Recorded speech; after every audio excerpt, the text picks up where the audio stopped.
to record this. So thumbs up that we're good to record, please. Okay, thank you. And if not, please just jump off. So back in Charleston, South Carolina, when I used to practice a lot of yoga, I would go to these various classes that they had, very Reiki, and some sound bowl classes and things like that. And I was transformed with these sound bowls, and I really miss them. And by transforming, I mean, honestly, hypnotized. Like it took me into such a relaxed state. So when my daughter was injured, and you all know all this is about, my children getting injured and how do we get better? And one of the techniques that we tried with the yoga therapist was pranayama breathing to get her heart rate to stop racing and escalate. So years go by, I start the company, and then one of my friends here in Boston brought me to Allie's sound bowl class. And the second she said she was going to sponsor it, I immediately jumped on board because I knew how much it transformed my own calmness and just total relaxation. So in what we're seeing in the data, and as we analyze the data, we are seeing these anxiety levels that people report. And so again, we're always trying to bring to the community different techniques that are not necessarily just drugs, but techniques on how you can introduce some calmness and stillness within yourself. So with no further ado, that's how I came to meet Allie. And I'm going to let Allie do her own introduction. She has an incredible studio, and she has done a lot of studying in the space. And this threads into when I approached Allie, I told her about the neuromusic therapy webinar that we had also and the research behind it. And Allie was like, I want somebody to study this. And so my goal will be is to find a grant so that we can all actually participate in a research project using Allie's techniques. So with no further ado, I'm going to let Allie take it away and introduce herself and transform you. Awesome. Hi everybody. I'm Raymer. I'm in Massachusetts. I'm actually on the Cape in Sandwich, but I lived in Boston for about 18 years. And before that, I grew up in Southern California. So I grew up in Newport Beach, California. Made my way to the East Coast. Haven't gone back yet, to the dismay of my parents, but I do visit and try to get there as often as possible. And I mention that because growing up in Southern California was, as you can imagine, very different than Boston, and I was exposed to things like yoga and meditation at a very young age. Um, Not that I really jumped into it very quickly, but I started practicing yoga in college to help me sleep and reduce anxiety, and I liked it. It was okay. I was like, oh, this is fine. But when I graduated college in 2009, I was searching for a job. It was not a great time in the job market, if y'all remember. But I was also teaching indoor cycling, and I got a job at a studio, and they're like, "Do you want to teach yoga?" I was like, like maybe. But I warmed up to the idea and I started teaching yoga. I fell in love with the practice. It kind of was like that. It wasn't like this passion, and then all of a sudden it became this passion because I saw the impact it had on myself and my students, but selfishly on me.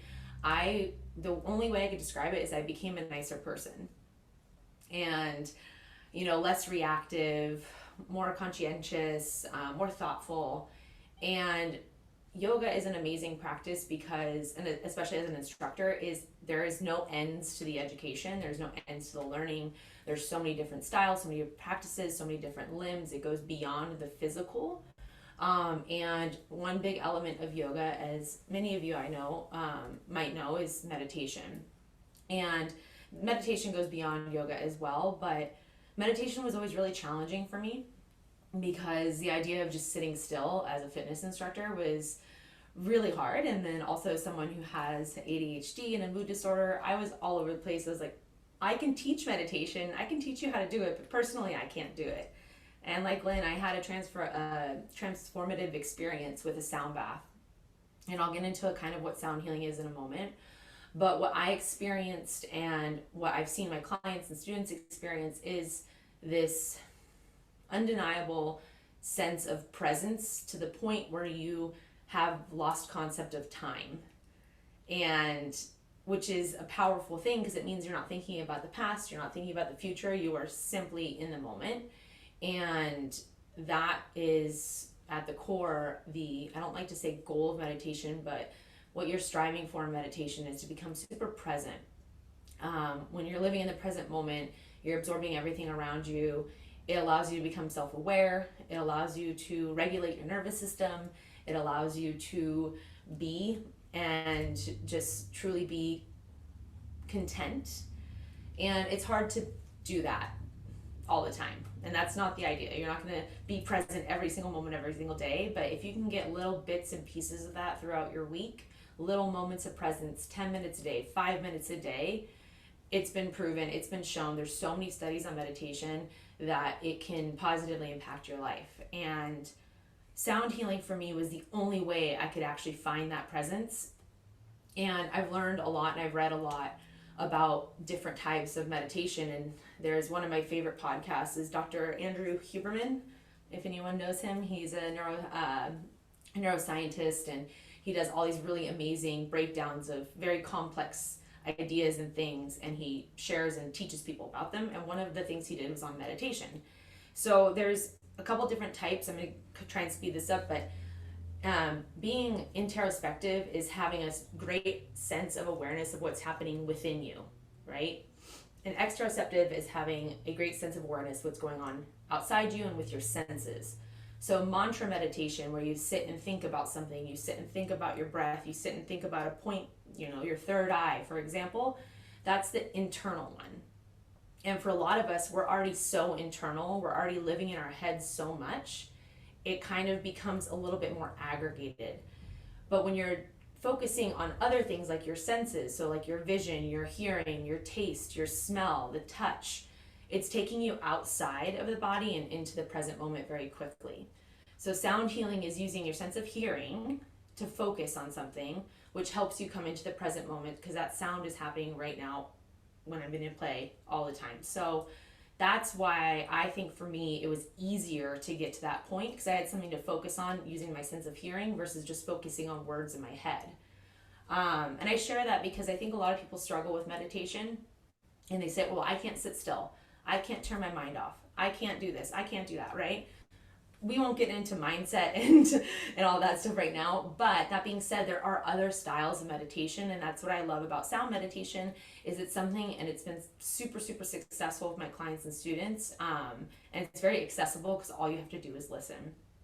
So sound healing goes way back in time, like way back in time. There's been instruments for as long as you can remember, and it's been used in a lot of indigenous cultures. It's used in religion a lot, to celebrate, to mark transitions in life, for healing, medicinal purposes, and ways to bring community together. So it's not a new concept, and people have also used it for meditation for a very long time. The monks use like those metal bowls, the gold metal bowls, and they play them, they chime them, and that kind of thing. So this is a really cool way to kind of, for me, it's a merge of my favorite thing to do is listen to music and also to find a sense of peace and calm. So it's a really cool way to merge them together. So I have bowls. So I play crystal singing bowls. There's a ton of other instruments, and I have also a chime and a couple other things, but we're going to focus on the bowls for time's sake. And each bowl I have here, they're 99% clear quartz crystal. So they are very fragile and very clear sounding, and then they're infused with precious gemstones, minerals. This one is a Tibetan copper quartz, so it kind of has this like copper, and then it's like blue on the inside. They're very beautiful, and they play notes just like on a piano. So this would be F. Can everybody hear that? By the way, earphones, headphones, earbuds are probably the best way to hear it. If you have them, that'd be great.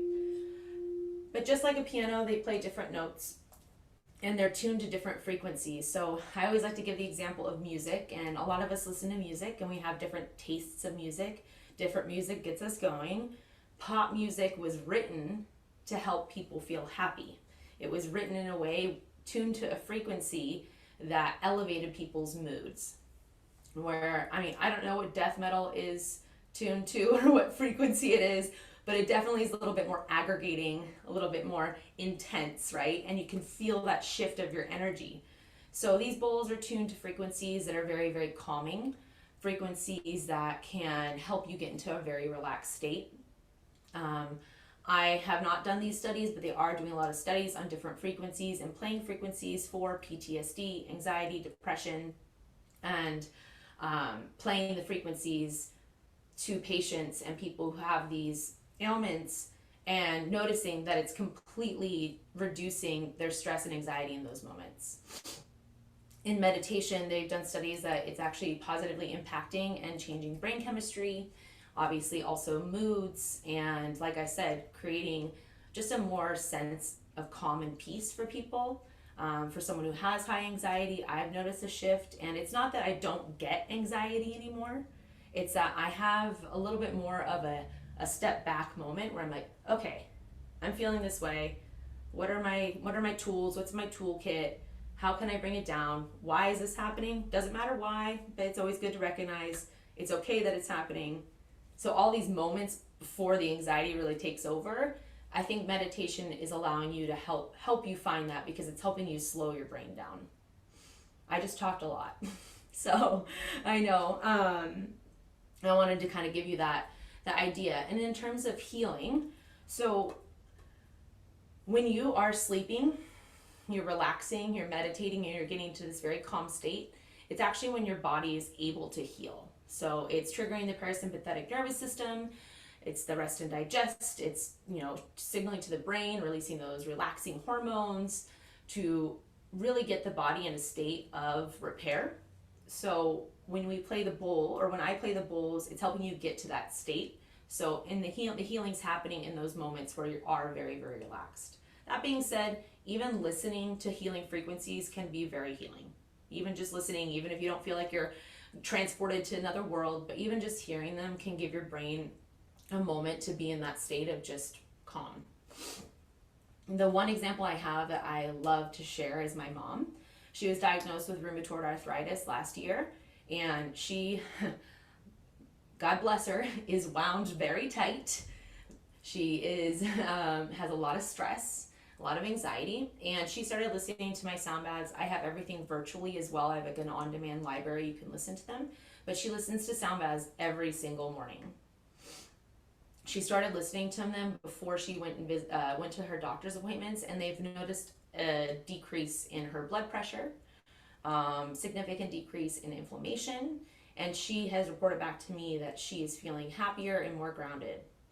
So the consistency is important there, but it was just really cool to hear, not only because it's my mom, but that the practice is effective, bottom line.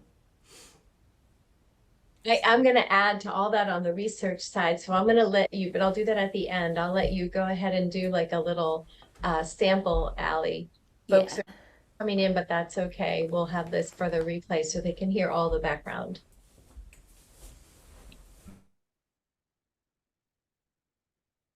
Into a little sound bath, if that's okay. Yeah. Yep.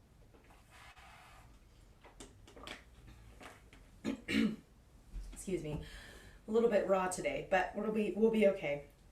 So when we do a sound bath, all you need to do is listen. Period. I'm gonna guide you through. I'll give you some things to think about. I like to start with the physical body because it's the easiest, most tangible thing. We'll bring it in through breath, a little body scan, and then I'll play my bowls. On the next level of intention of meditation is intention setting. Your brain works in a very, very, very strong, very, very intelligent way. And the more you think a thought, the stronger and deeper rooted it becomes. So intentions are really powerful in this state of mind because your brain is a little bit more malleable, if you will. So the more you think a positive thought when you're in this brain state, when you're in this calm, relaxed state, the deeper it can root and the more positive impacts it can have. So we'll set intention and I'll play my bowls. So that's kind of it. All you need to do is sit comfortably, or if you want to lie down, I love lying down, but either way doesn't matter. We'll just come into some slow, deep breathing. Like you're mentioning, breathing can really help bring everything down as well. It's a really quick way to calm the central nervous system. And I'll play my bowls for a little bit and then we can have some questions. Perfect. Cool. Okay. So go ahead and sit nice and comfortably or lie down. You can gently close your eyes or drop your gaze down, either way.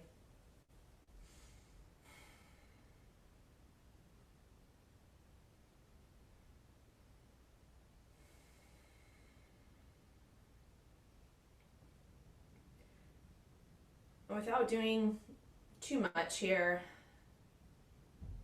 I just want you to start to listen to any sounds you hear around you. Maybe it's a car going by or a bird. I live in an old house, so the house talks to me sometimes.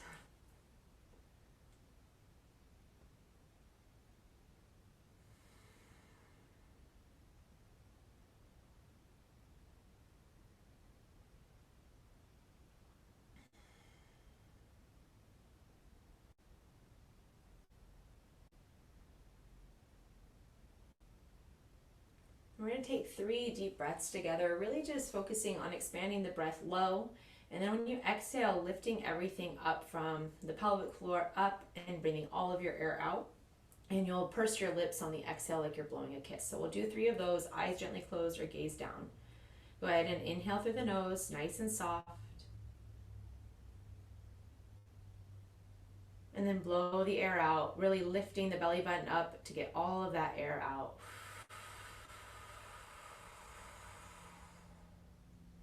Inhale softly through the nose. Exhale.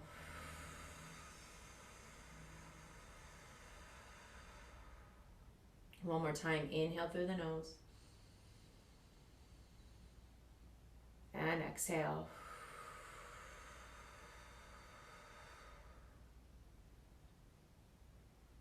You'll blink your eyes open and bring your hand in front of your face, just a foot or two. And if you can't do this, just find something that's about a foot or two. And I want you to open your eyes and direct your gaze at your palm and find something to look at. And without breaking the gaze, I want you to take 3 breaths. Inhale through the nose. Exhale through the mouth. And do that twice more.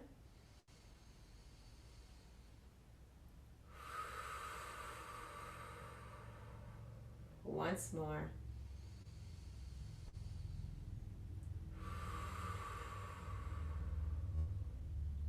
Now keeping your eyes open, you can put your hand down, and if you're lying down, you can look at the ceiling. If you're sitting up, look at a point that's further away from you, the furthest point in your room. And we'll do it again, breathing in through the nose.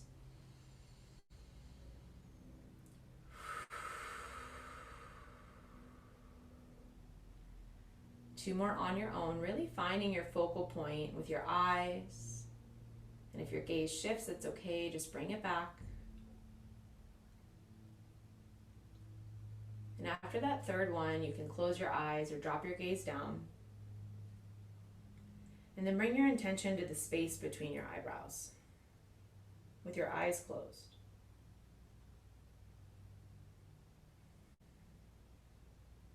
Notice if you see any colors or feel any sensations in your forehead or the space between your eyebrows. And we'll take 3 breaths.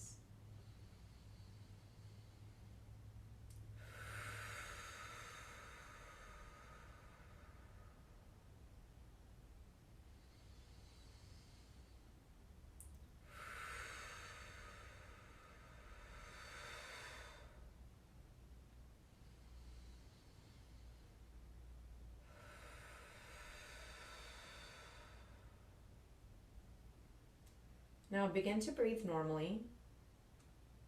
Soften your eyes.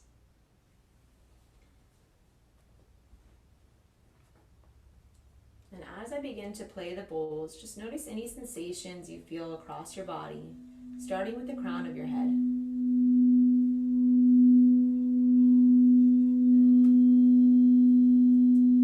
Notice any sensations around your hair.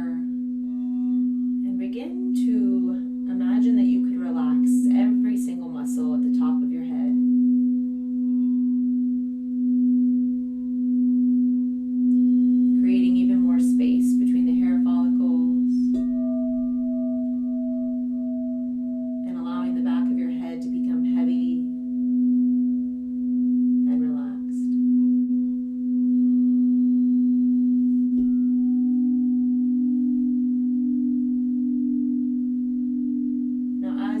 to simultaneously listen to the bowl and think about your body. Remind yourself that you are safe. You are in a space to receive. And that all you have to do is be here. Allowing your face to relax, letting go of any tension you feel in your jaw and your lips.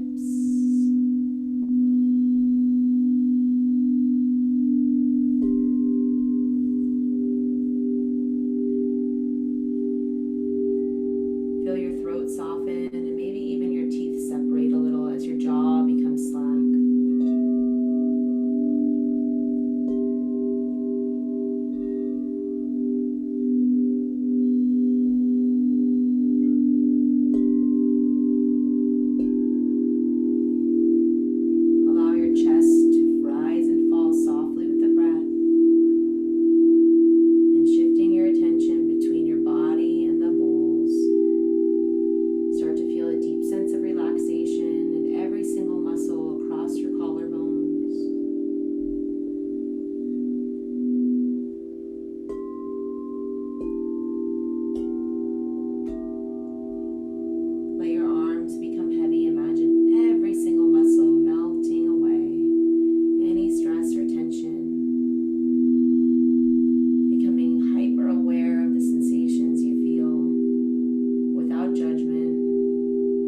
intention in this space, in this state of mind, is really powerful.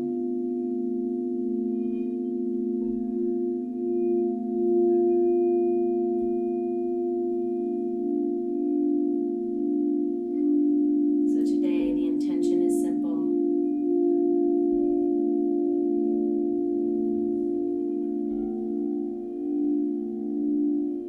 I am present.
Coming back into your body with a gentle, soft breath in and out.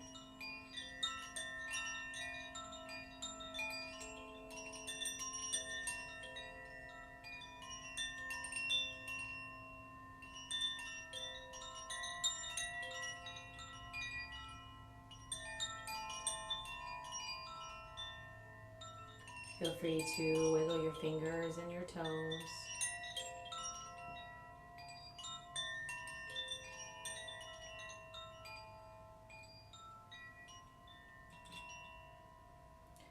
Take a deeper breath in through the nose and a nice big sigh out.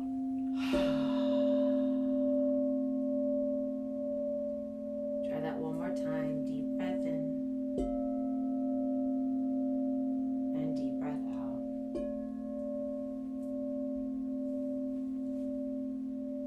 Bringing in your intention and place your hands on your heart, signaling to your body that you are safe and you are loved. And take a breath into your palms with your intention to mind and let it go.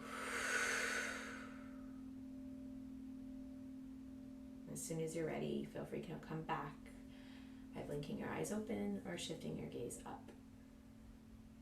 Allie, that was amazing. And everybody, I hope you love this. I'm not going to be rude, but we have literally 2 minutes. So Allie's contact info will be in the replay. As always, please share it. And I want to say, when you hit that first note, Allie, my whole front of my head and my nose never stopped tingling. It was as intense as when we were in person. And I wanted to make sure we weren't missing people, but I'm going to pause for a second. We have 1 minute before we get kicked out. Mark has a person that he put in the chat from Colorado that he uses as well. Does anybody have a burning question for Allie? Oh, you guys are easy. Did you enjoy it? Let me get that. I mean, isn't it just, it transcends you. So you'll see her link and she has all these incredible things. And what I wanted to raise also is her bowls to parts of the chakra, which is parts of the body as well. And when she spoke of the rest, that's when we're seeing in research the cortisol levels of people with brain injuries go through the roof at night. And so if this is some way to help calm that, reduce the anxiety, reduce the parasympathetic, I say give it a whirl. It's so I love it. So I'm a fan. Any last thoughts or questions? We have less than a minute. You guys are quiet today. Lots of hearts though, so that's great. Allie, we were going to put you up on the They're website. super they're super chill right now. I know. So really quick, I do have an on-demand library so you can listen to all the videos. Feel free to shoot me a message. She'll give all that information, but I'm also here for questions after. You can send me like an email or something. Okay. Awesome. Thank you, everybody. Look for the Thank you, Lynn. replay and send it out. Thank you, Got it. Allie. I'll be in touch soon. Okay. Bye bye.